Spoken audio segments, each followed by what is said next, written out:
Evening everyone, Ian from DIY Home and Gardening. 24th of March, seed sowing time, and next up, melon, well watermelon, sugar baby. Could be interesting. I've not grown watermelon before, done the honeydews and the cantaloupe type, but not a watermelon. So, if I turn the camera around, we can have a little look together.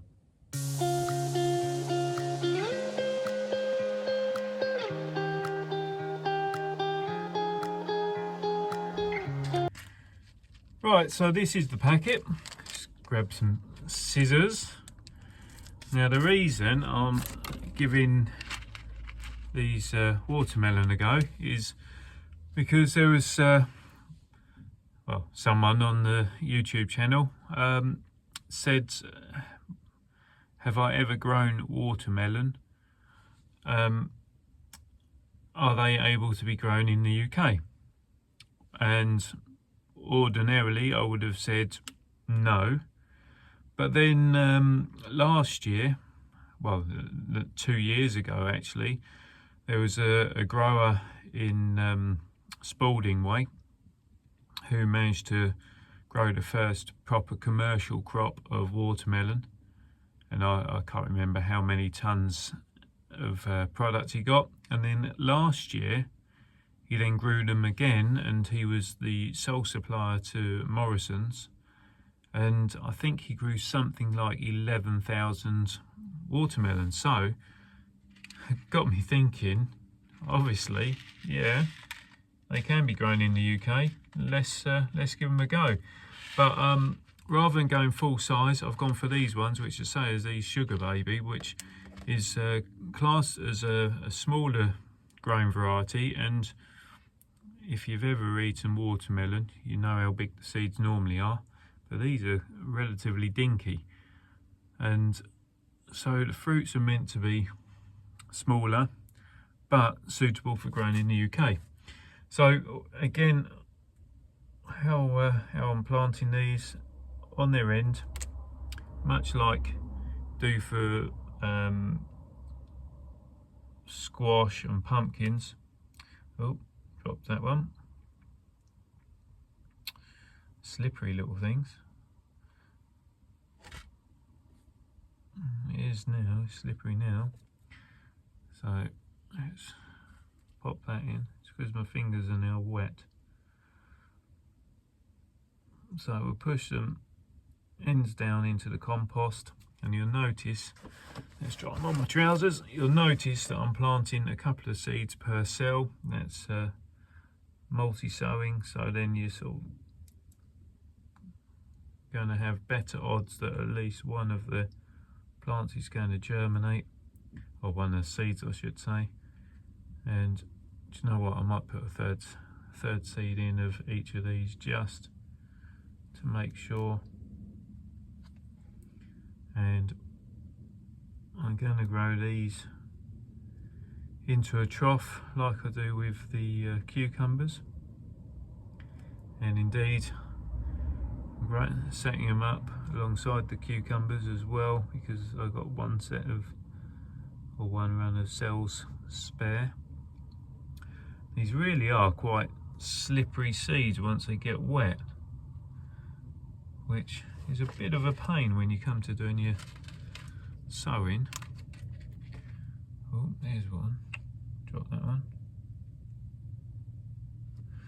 Right, so I've got 3 seeds in each of them, and I'm going to whack some vermiculite over the top, which is this little granular product. Used to be a volcanic type product, but now it's man-made.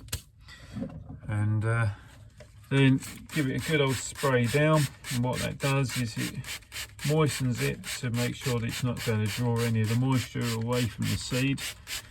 And vermiculite, I like it because it gives you that free draining, so it gives it a nice free draining property rather than just covering the seeds with compost, which, you know, if you've got certain types of compost and they get wet, they stay wet, and that can actually lead to the seeds rotting, or the seedlings keeling over.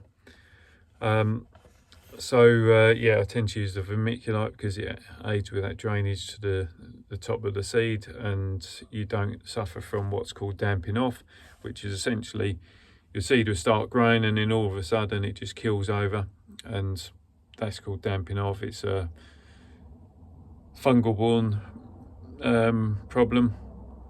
So yeah, use vermiculite, and also as it starts breaking down, it releases micronutrients which are really good for the seedling development. So yeah, having filled the tray now, need to write a label. Forgot about that, so let's just bosh the label out quickly, pop that in there so we know which run of cells is which, and we're going to stick them in the propagator. Let's go. So heated propagator, slight minefield through here. Let's get the lid on. Let's try and get that on one-handed. There we are.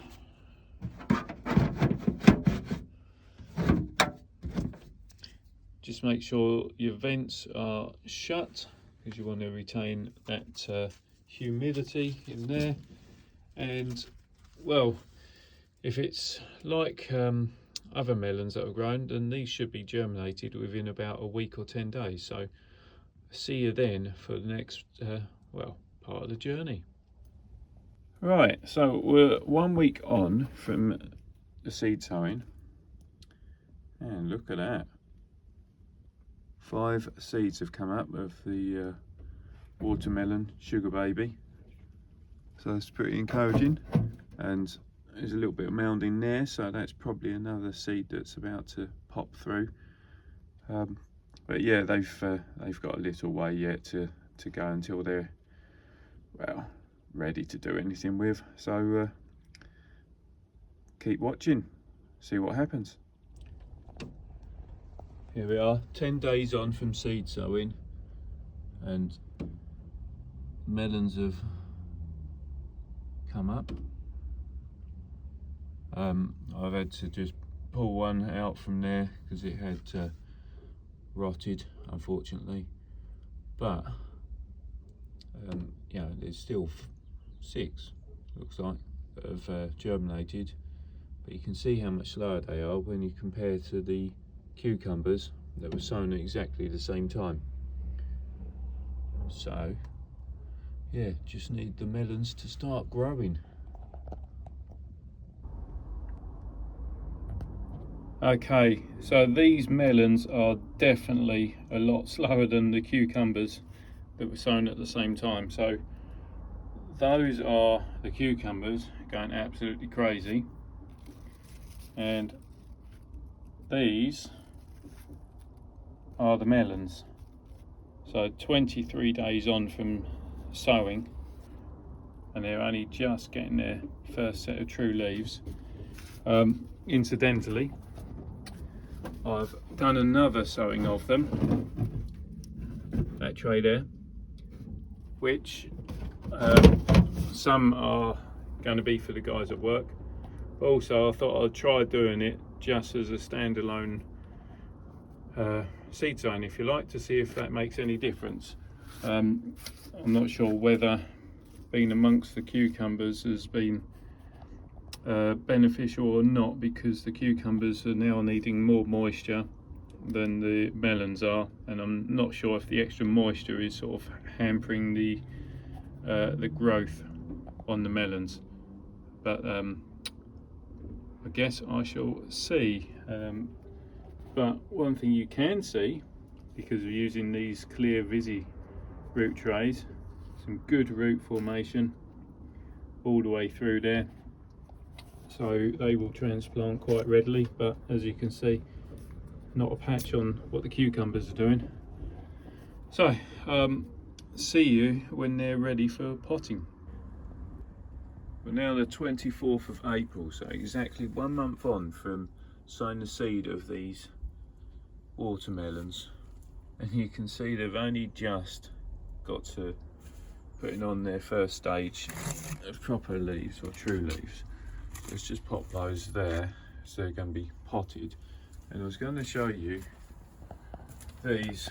So these are the ones that I sowed 5 days ago, and they're looking much better already. So I'm wondering whether actually it's a variety that does better when it's sown later. So anyway, let's set the camera up, and I'll just show you how I do the pot. Well, before that, so I'm using this mix, which is my usual mix that I do for dahlias and for cucumbers. So it's a multi-purpose compost with perlite added to it. I always say it, but the perlite is a nice porous material, aids with drainage, but it also absorbs excess moisture, so that helps to balance out the compost somewhat. It also helps to,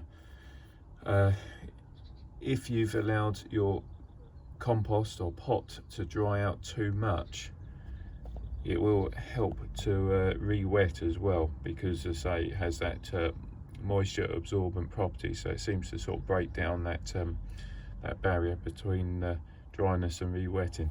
Anyway, let's set this up, and we'll just do a quick pot for you. Right, so they're going into these 10.5cm pots, as you can see, formerly cyclamen pots. To start with, let's just get these out. Now this is going to be the interesting thing, is I want 3 plants, but I've got 3 seeds have germinated in that, only 1 in that one and none in the other. So the singular one, well, that's not a problem.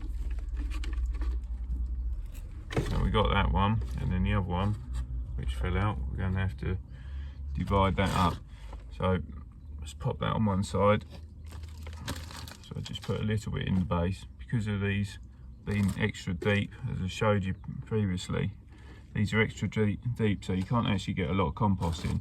And what I tend to do is now look to recenter the seedling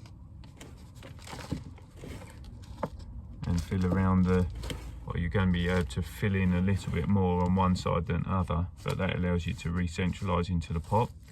And also go a little bit deeper, because these will produce additional stem root on the juvenile stems, and by covering up some of the stem, it'll keep it more upright. Pop a label in, that's the first one done. A bit more. Now this, slightly more tricky. So we've got a 2 seedling and a 1, so I tend to place my fingers between, so trying to preserve the root ball. So I'm going to plant this as a 2 for the time being. Again, because this one's got not a lot of root to it, just be a little bit more careful. I'll keep it as a 2 for the time being. Once all of these are sort of established, then I'll thin this out. Actually, I might just do it now. So that's the weaker one. Again, hold close to the base on the one you're keeping. That one, just discard that. Get a bit of soil back in there. In that.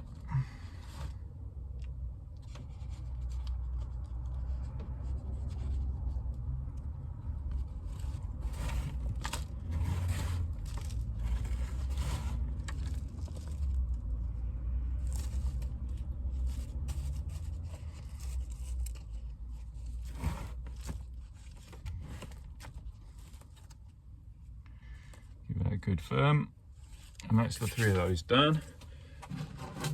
Let's just get some water.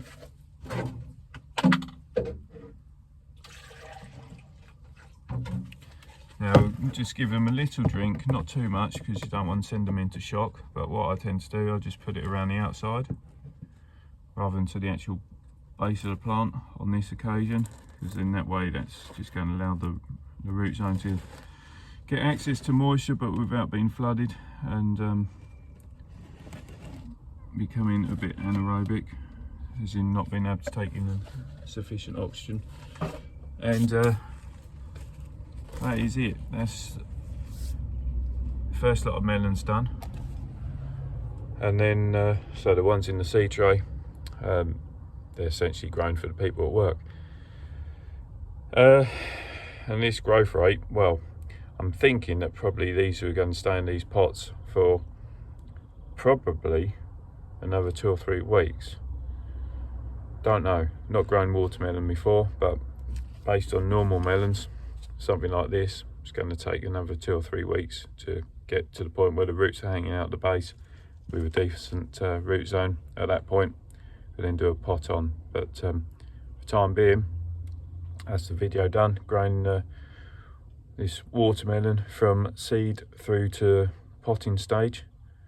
If you've got any questions, then please send them to me.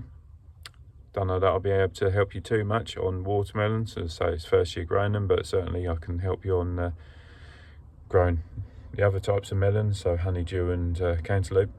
If you do like the video, then please subscribe to the channel. Don't forget to hit the reminder button so you don't miss out on future videos. And always say it, so true. And this is a good example, is, you know, have fun in your garden, try something different, and say, if that means just trying a different type or different variety, or push yourself to see whether you can grow something different, then do it. It just keeps it entertaining and keeps you inspired. So till next time, bye for now.